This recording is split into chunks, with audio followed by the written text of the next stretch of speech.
Into news and views with myself, Salailo Makwidiri, and we'll be heading over to the Western Cape, where the SANDF, which is tasked with protecting the country's borders, safeguarding critical infrastructure, now responding to internal national emergencies, like we're currently seeing in some of South Africa's hotspots, where they've been stationed to assist the South African police services in gang-ridden, crime-infested areas, have been facing some challenges. Reports are emerging from the Western Cape which suggest that some members of the South African National Defence Force are themselves living in conditions that many describe as unfit for human habitation. There's been images and testimonies of overcrowded accommodation, failing infrastructure, poor sanitation facilities, and just general deteriorating living conditions, which have once again placed a spotlight on the welfare of military personnel. The controversy comes amid growing concerns about SANDF's operational readiness, budget constraints, and the sustainabilities of missions, as the one that has been undertaken now, Operation Prosper, which was at the instruction of the president in the State of the Nation address earlier this year. And yeah, it's very, very concerning. And we're going to be, getting firsthand if those allegations are true, and what the South African National Defence Force Union has to say about it. And we'll be speaking to their chief negotiator, Mr. Jeff Dudazana, who's joining us via our virtual platform. Jeff, thank you so much for joining us. Welcome to News and Views. Really appreciate you giving us your time. Good morning. Morning today, both. Morning to your viewers. No, the pleasure is all ours. I want to jump right into it. We've been hearing all kinds of reports, especially from the Western Cape, that members of the SANDF who are partaking in Operation Prosper have been living under some unsavory conditions. There are reports that, the living quarters, the sanitation facilities, and just the general quality of where their station is not up to standard. Can you confirm whether those reports are true? What are you hearing from men and women in uniform on the ground? Thanks for this opportunity, Lilo.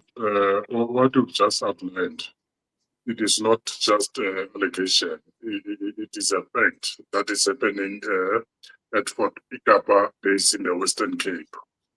What's more worrying to us as a union is that when the DRC deployment was recalled, our thinking was that the thinking behind that was to start to rebuild the SANDF.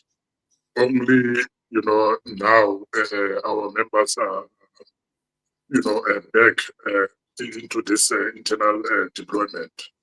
Now, this whole thing is not a nice thing, It is not. Our government is showing a lack of, one, respect towards our soldiers, but two, a lack of care towards our soldiers. And that cannot be acceptable. Our soldiers are subjected to inhuman conditions. One, plus minus 90 of them are accommodated in a hangar that was initially used as a storage for military equipment. To the very same hangar has got fence. You would understand the importance of fence in a hangar. However, those vents are no longer working, meaning those vents are always open. That's number one. But number two, the roof is leaking. It has got huge holes. Now you could imagine being in the Western Cape in winter, the element thereof. It's not a favorable one. It doesn't end there. You then go to ablution facilities. The number of members now increases. It goes to plus minus 146. They are supposed to use 3 toilets, of which one of them is not functional. It's supposed to be fixed. But secondly, there's no hot water, meaning they are supposed to bath using cold water. in the Western Cape in winter. Surely something is seriously wrong. This is scandalous of our government to be subjecting our members to such conditions. Jeff, I'm just thinking to myself, wasn't there an assessment of some sort when Operation Prosper was rolled out and the president made that announcement that some members of the SANDF will be stationed out in the Western Cape, of their living quarters and what conditions those quarters are going to be in, and whether they'll have the right, equipment and then they're going to be taken care of? Wasn't there an assessment and the soldiers or those that are in positions to give a thumbs up and a go ahead that the operation is ready and the soldiers are going to be deployed in conditions that are suitable? Or wasn't that made? Did they go in there not knowing where they'll be living and what conditions they'll be facing? Slilo, as I've indicated, that hangar, it used to be, it was used as a storage for military equipment, meaning the management at the unit knew what was going on in that hangar. Not only did the management in that unit, but we know for a fact that the management in that unit alerted those higher above about the conditions in that unit. Now, what's so amazing, what's so fun, is that irrespective of them knowing what was going on in there, they took the decision to take our members there and give them those accommodation. So surely this kind of action, in fact, to us as a union, we take it as bordering, somewhere between a crime against the state. How does a state subject its own, precious members to such living conditions? Jeff, I want to take a quick break. When we come back, I want to find out whether or not there's been any kind of engagements with the state and what the response has been. And also, these sound like they're not isolated incidents, as you mentioned, what I think was well publicized in the DRC and the conditions that members of the SANDF faced there. Maybe we'll unpack on that also and why it seems to become a recurring issue where our soldiers are subjected to subpar living conditions and infrastructure that is failing, but they're expected to make wonders with these kind of conditions, which is very, very concerning. But we'll touch on those points after the short break. When disaster strikes, families lose everything in an instant. Homes destroyed, communities displaced. Hope fades into uncertainty. Our Global Emergency Fund ensures we respond without delay, delivering food, water, shelter, and healthcare to families in need. To support our Global Emergency Fund, visit islamicrelief.org.za. At Dynasty Islamic, we believe your financial future should grow with purpose and in line with your values. We specialize in Sharia-compliant financial solutions designed to protect, grow, and preserve your wealth. Whether it's investment planning, risk cover, or structuring your legacy, our approach is rooted in transparency, integrity, and ethical principles. Too often, people invest without knowing if their money aligns with their beliefs. At Dynasty Islamic, we change that, offering you clarity, confidence, and peace of mind. Let us help you build a future that's not only financially secure, but spiritually aligned. Dynasty Islamic, where your wealth meets your values. Get in touch with us at info@dynastyislamicfas.co.za, visit www.dynastyislamic.com, or find us on Facebook and Instagram.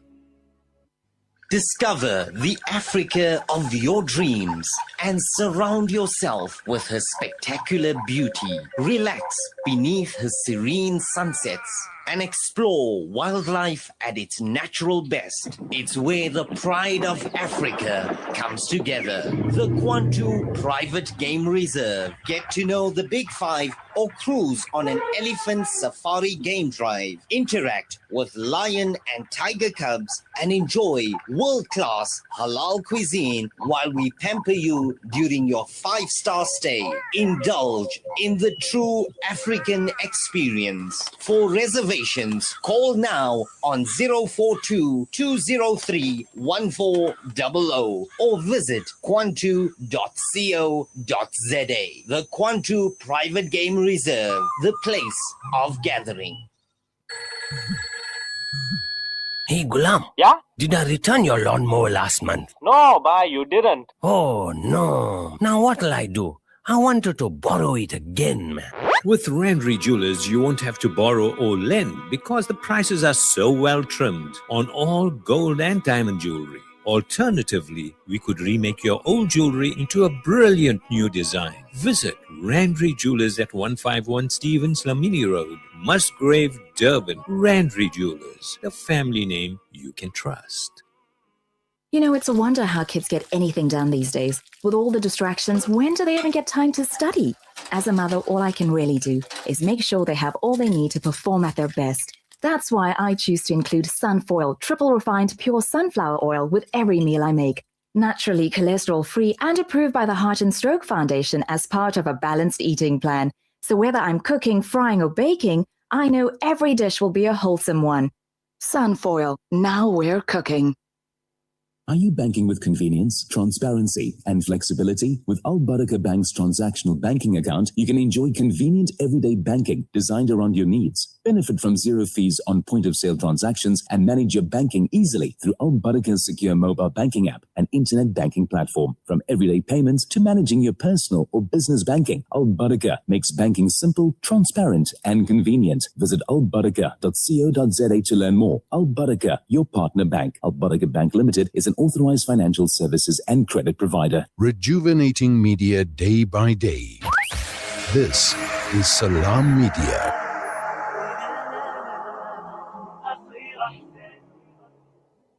Welcome back. You're still tuned in to News and Views with myself, Salailo Makwidiri, and we are in conversation with the South African National Defence Force Chief Negotiator, Jeff Dudazana. And we're talking about the living conditions that some members of the SANDF are reportedly facing in Operation Prosper that was announced by the president earlier this year, where members of the SANDF were stationed in some parts of the Western Cape to try and mitigate and assist the SAPS with gang violence that has unfortunately become, I think, a norm in the area, and people are dying, and the SANDF is there assisting, but they're facing difficulties themselves. They're facing poor living conditions, and it looks like the morale and mental health of our SANDF officers is starting to affect operational effectiveness. And Jeff, before you went into that short break, thank you so much for staying with us. I wanted to ask whether or not there's been any kind of conversations with the Department of Defense. What is their response been? Are they going to be moving the SANDF personnel to more suitable living quarters? Are you in conversation with them? Slelo, this is where it gets worse. Look, we have been in contact with them as of the 14th of May. You know, trying to have them attend to this whole situation. All they've been doing is simply keeping quiet.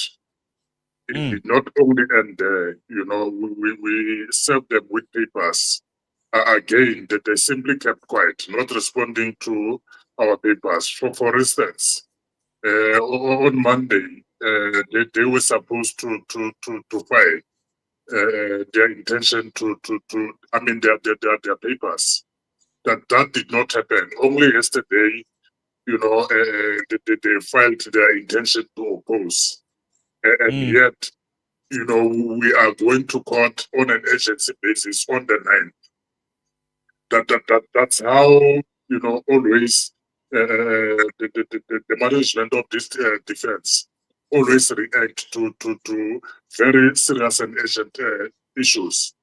Was firstly, Slido, if I may bring this matter in, the very same department, the management at Fort Ekapa, it has been brought to our attention that they were brought before they were brought to orders by those higher up management to pin the whole blame on them of what's going on in there.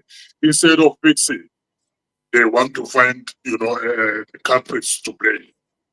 That's how they always operate, which is unacceptable at all.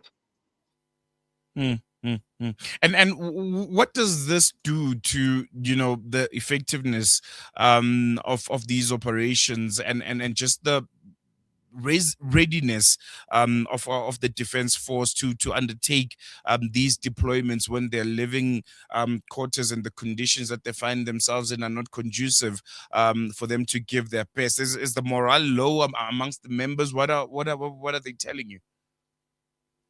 Similar, one, surely you'd appreciate the fact that a member subjected to such conditions will completely lose respect, of his seniors. That's one. But secondly, such a member psychologically gets destroyed because these members became soldiers simply because of they want to become soldiers. They want to serve our nation.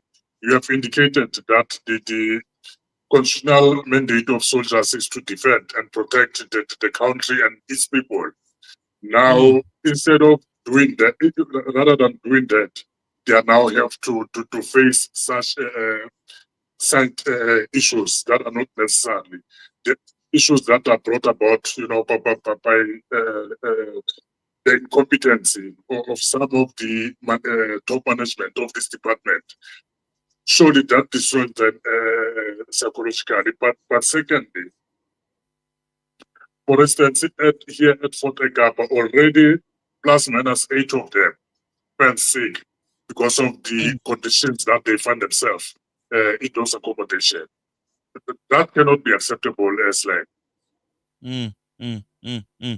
And I know in the beginning of our conversation you touched on this quite briefly, but if maybe we can expand a bit on it, how widespread this issue is. You also mentioned the DRC and that mission there, where it was so well publicized, some of the shortcomings of the SANDF, largely because they were under-resourced. Is this becoming a widespread, almost a norm kind of situation where besides the difficulties of deployments and the missions at hand, members of the SANDF now have to also try and make do with substandard living quarters and equipment that doesn't work and that is failing, ultimately also risking their lives, essentially? Slelo, what's painful is that, all those politicians in parliament, they are they are well aware of what's going on within this department. For a period of, almost 2 decades. That is almost 20 years.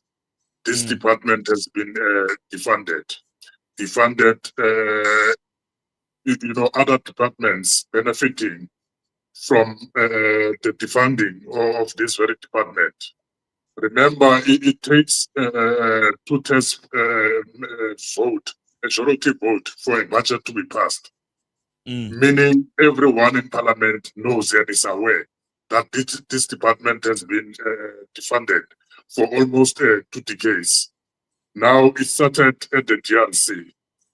As a result of the defunding of this department, and we, I must briefly indicate that if it was not as a result of the bravery of our members, we would have been humiliated in the DRC. All simply because of the lack of logistical support that we did not have in the DRC. Now we are back in the country once again as a result of fiscal support. Our members are getting sick, everything, subjected to such conditions, and they are aware. What's even interesting, Sligo, it has come to our attention that yesterday the defense committee was there at Fort Ikapa. We are trying to find out exactly what happened there, but it would be fruitless if they've went to a Ikapa for presentations and not go to this very same accommodation place to see for themselves as to under what conditions our soldiers are subjected to. What do you think this will ultimately lead us to if urgent intervention is not forthcoming from the members of the SNTF? What risks does this pose for recruitment, for instance, or maybe retention and just institutional morale? Sligo, that's an important question. Remember, the Department of Defense is one of the most important departments. It is important simply because of if we do not have a defense force, we do not have a country. You could see what's happening in most parts of Africa. There's chaos simply because of there is no defense force in many of those countries. Now, if this issue is not urgently addressed, the issue of the funding of this department, we are very quickly heading to the brink.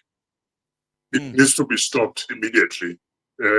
Our parliamentarians needs to sober up, start doing something meaningful around the funding of this department before it tips.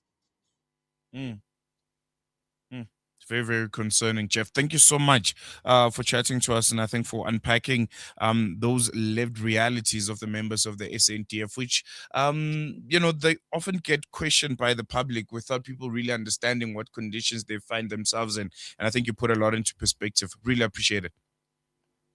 Thanks a lot, Sled.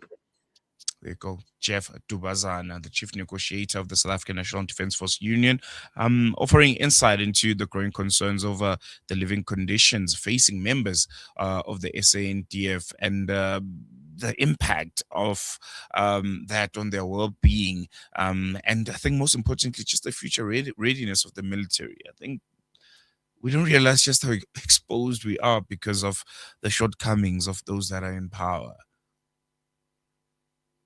Where you have members of the SNTF in their 10s and 20s and 30s and 40s sharing 3 bathrooms, and some even getting sick because of the squalor that they're subjected to. Oh, man. The protection of our borders and the men and women who are tasked with the protection of our borders and internal critical infrastructure. And South Africa as a sovereign state shouldn't be gambled with like that. I think more needs to be done on this. We need to hold government accountable. Minister Angel Motshega, Minister of the SANDF. Wow. Going to take a quick break. We'll be back with you after this.